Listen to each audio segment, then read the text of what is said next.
মঞ্চে উপবিষ্ট আছেন বাংলাদেশ জামায়াত ইসলামী পলাশ উপজেলা শাখার সাবেক আমির পলাশ ইসলামিয়া সিনিয়র মাদ্রাসার অধ্যক্ষ মাওলানা মুজাম্মেল হক।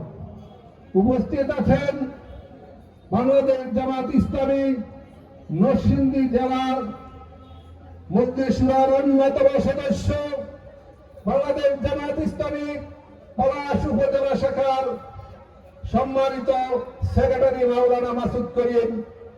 উপস্থিত আছেন গোলাশাল পৌরসভার সম্মানিত নেতৃবৃন্দ, বাংলাদেশ জামায়াত ইসলামী পলাশ উপজেলার কর্ম পরিষদ সদস্যবৃন্দ, একান্ত প্রিয় উলামায়ে কেরাম, মঞ্চে উপবিষ্ট আছেন প্রিয় সাংবাদিকবৃন্দ, উপস্থিত আছেন উলামায়ে কেরাম, সম্মানিত ভাইদের সকলের প্রতি সুধীমণ্ডলী এলাকার বিভিন্ন দোকানপাটে যারা আছেন সকলের প্রতি আমার আন্তরিক সালাম। আসসালামু আলাইকুম ওয়া রাহমাতুল্লাহ। সম্মানিত উপস্থিতি, মহান আল্লাহ সুবহানাহু ওয়া তাআলার দরবারে কালিমাতুশ শুকর আদায় করছি যে মানব 2024 সালের 5 আগস্ট স্বৈরাচারী শেখ হাসিনার জুলুমবাদ লুঠেরা সেই স্বৈরতন্ত্রের হাত থেকে আমাদেরকে আবাদিনের মতন আল্লাহ পাক সাহায্য করে 5 আগস্ট আমাদেরকে স্বাধীনতা দিয়েছিলেন। সেই জন্য সেই বৈষম্য বিরোধী আন্দোলনে যারা শহীদ হয়েছেন তাদের মাগফিরাত কামনা করছি। সম্মানিত উপস্থিতি, আজকে আমরা এই ময়দানে দীর্ঘ 17 বছর জনগণের সামনে অপার মানুষের সামনে আল্লাহ রাব্বুল আলামিনের পবিত্র কালামের কথা আমরা বলতে পারি নাই। আমাদের এই দেশের আলেম সমাজের মুখে তালা লাগিয়ে দিয়েছিল, এই দেশের সমস্ত মসজিদের খতিবদের মুখে তালা লাগিয়ে দিয়েছিল, এই দেশের আলেম ওলামাদের আল্লাহর দ্বীনের পথে মানুষকে আহ্বান করে তাদের মুখে তালা লাগিয়ে দিয়েছিল। সেই জুলুম বা স্বৈরতন্ত্রকে আল্লাহ সুবহানাহু ওয়া তাআলা এই দেশের তৌহিদি জনতা তথা ছাত্র সমাজের আন্দোলনের মাধ্যমে এদেরকে বিতাড়িত করা হয়েছে।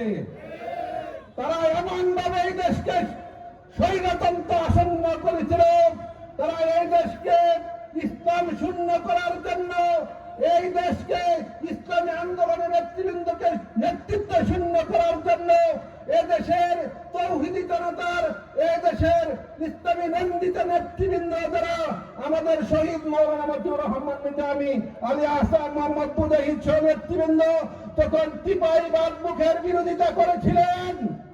সেই সময় থেকে পার্শ্ববর্তী দেশের আগ্রাসনের টার্গেটে পরিণত হয়েছিল আমাদের নেতৃবৃন্দ।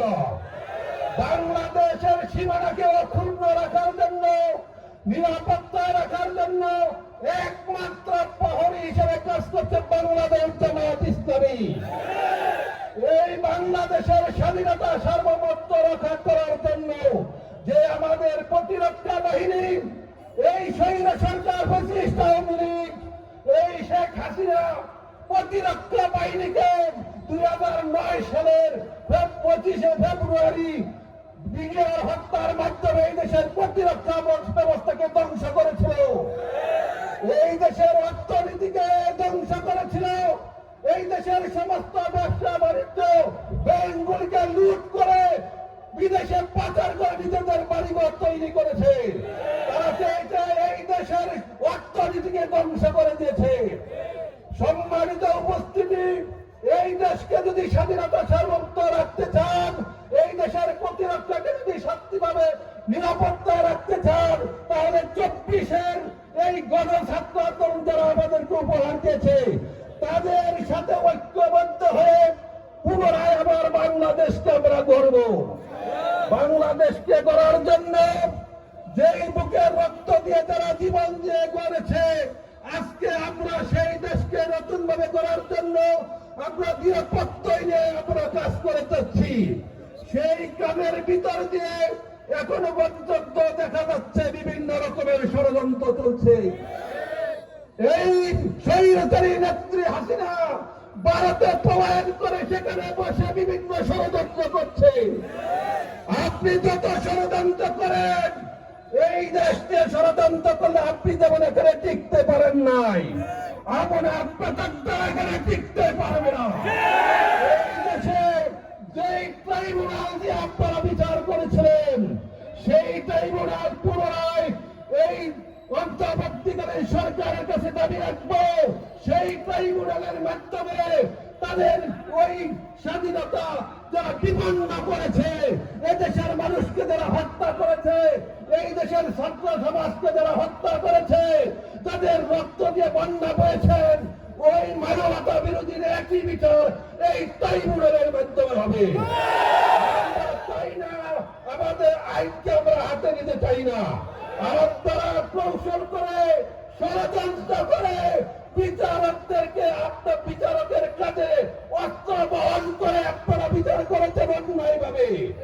আমরা এই দেশের 18 কোটি মানুষকে নিয়ে, ছাত্র জনতাকে নিয়ে আমরা এই দেশের ছাত্র জনতাকে যেভাবে হত্যা করেছেন, তাদের সমুচিত বিচার আগামী ট্রাইব্যুনালের মাধ্যমে করবে। সংগ্রামী সাথী বন্ধুগণ, এই পদার পাশাপাশি আমি বলতে চাই, সোনার বাংলাকে যদি গড়তে চান, তাহলে বাংলাদেশ জামাত ইসলামীর ছায়াতলে আসার উদাত্ত আহ্বান জানাচ্ছি। 1971 সালে দেশ স্বাধীন হওয়ার যে বৈষম্য নিয়ে স্বাধীনতা করা হয়েছিল, কিন্তু সেই বৈষম্য বহালই রয়েছিল। আজকে সেই বৈষম্যের জন্য আন্দোলন করে হাজার হাজার ছেলে শহীদ হতে হয়েছে। পুনরায় এই বৈষম্য যদি দূর করতে হয়, বৈষম্য দূর করার একমাত্র মন্ত্র হলো ইসলাম। আমি বাংলার জমিনে ইসলামকে বিজয়ী করার আহ্বান জানিয়ে সকল জনতার কাছে আহ্বান রাখছি, আসুন বাংলাদেশ জামাত ইসলামীকে সহযোগিতা করুন। ন্যায় এবং ইনসাফ ভিত্তিক একটা রাষ্ট্র প্রতিষ্ঠার জন্য আমরা কাজ করে যাচ্ছি।